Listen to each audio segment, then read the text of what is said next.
গবেষকদের ধারণার থেকেও খুব দ্রুত শুকিয়ে যাচ্ছে ফোরাত নদী, আর এ নিয়ে চিন্তার ভাঁজ পড়েছে বিধর্মী বিজ্ঞানীদের। এমনকি কিয়ামতের আলামতের জন্য শঙ্কিত হচ্ছেন ইসলামিক স্কলাররা। নতুন বছরের শুরুতেই কিয়ামতের নতুন এই আলামত নিয়ে স্পষ্টভাবে ঘোষণা দিচ্ছেন ইসলামিক সকল স্কলাররা। এমনকি কোরআনের সামনে মাথা নত করতে বাধ্য হয়েছে বিধর্মী গবেষকরা, কেননা তারা এটাই ভেবে পাচ্ছে না যে এই ফোরাত নদী যে শুকিয়ে যাবে তা কিভাবে 1400 বছর আগে নাজিল হওয়া আল কোরআনের মধ্যে বর্ণনা করা হয়েছে।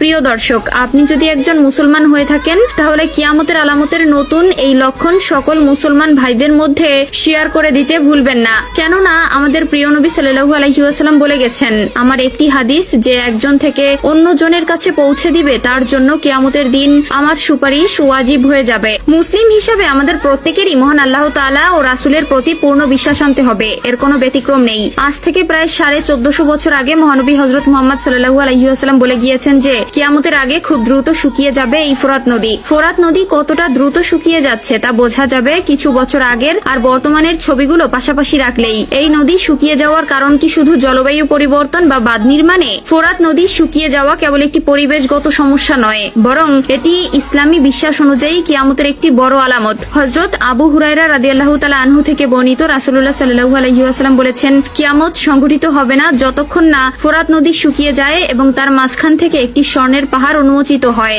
মানুষ এই স্বর্ণের জন্য যুদ্ধ করবে এবং প্রতি 100 জনের মধ্যে 99 জন মারা যাবে।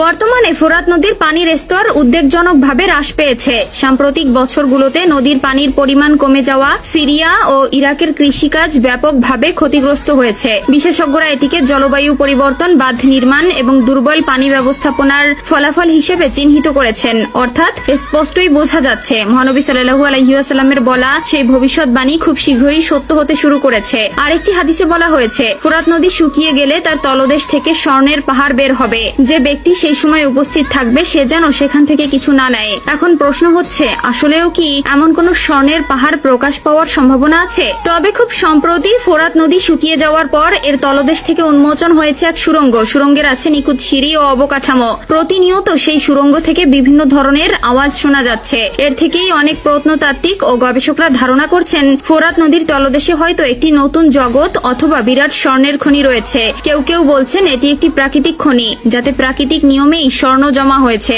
আবার কারো মতে এটি প্রাচীন কোনো সভ্যতার রেখে যাওয়া কোনো গুপ্তধনের ভাণ্ডার হতে পারে। বিজ্ঞানীরা বলছেন এই সুড়ঙ্গের পথ ধরে এগুলোই উদ্ঘাটন হবে এই সোনার রহস্য। সাম্প্রতিক সময়ে ইন্টারনেটের কিছু ভিডিও ভাইরাল হয়েছে, যাতে দেখা যায় মানুষ ফোরাত নদী থেকে পাথরের টুকরার মতো স্বর্ণের টুকরাও পাচ্ছে। তবে এই ভিডিওর সত্যতা সম্পর্কে নিশ্চিত হওয়া যায়নি।